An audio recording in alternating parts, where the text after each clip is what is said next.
Mr. and Mrs. Norris are still mourning the loss of their daughter Kim, who died in a tragic car accident last year caused by using a cell phone while driving. She was on her way to cap and gown where she was going to present a speech to her graduating class. Like anyone else, she was nervous, so she was talking to her mom on the phone. All of a sudden, she dropped her phone. She went to pick it up. She lost control of her car, overcorrected, and flipped her car. She was thrown out of her car. Her brother went and found her. She was rushed to the hospital where she later died.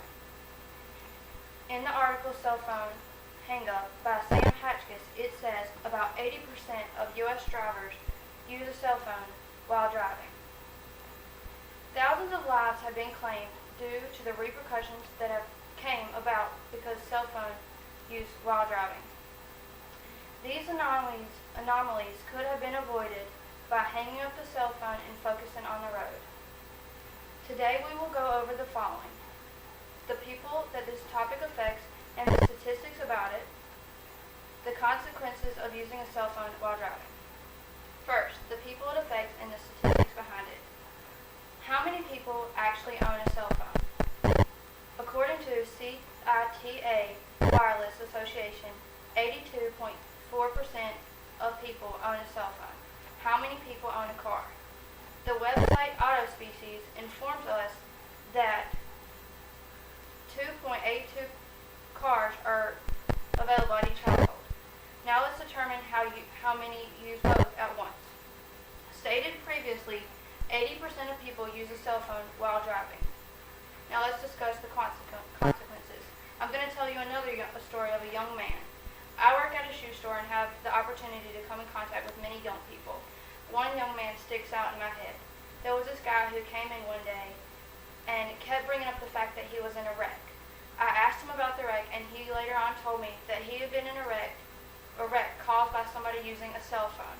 This young man did not lose his life, but his life was definitely changed forever. He now has an artificial leg and a rod in the other. He broke some of his wrists, he broke both of his wrists, and he also has had many facial reconstruction surgeries. He's going to have to continue to have these for many years.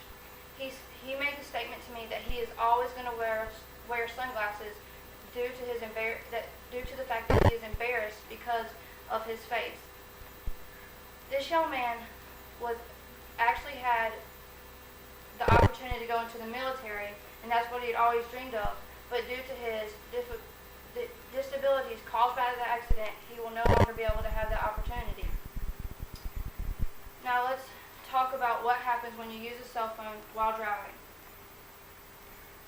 When you use a cell phone while driving, it actually quadruples your risk of being in a car accident. This is the same risk that you have while drinking and driving. Most people don't know that, but there has been just as many deaths caused by drinking and driving as there has been in using a cell phone while driving. Okay, so I have discussed with you the fact that you can lose your life, but if you use a cell phone and driving, I've also discussed that it can change your life forever. Okay. In conclusion, let's review the statistics. 82.4% people own a cell phone. 2.28 cars are owned per household, and 80% use both. If you use a cell phone while driving, the consequences can be death or a life change. Remember that using a cell phone while driving can change your life or someone else's forever. I encourage you to think responsibly. Don't use a cell phone behind the wheel, and drive responsibly.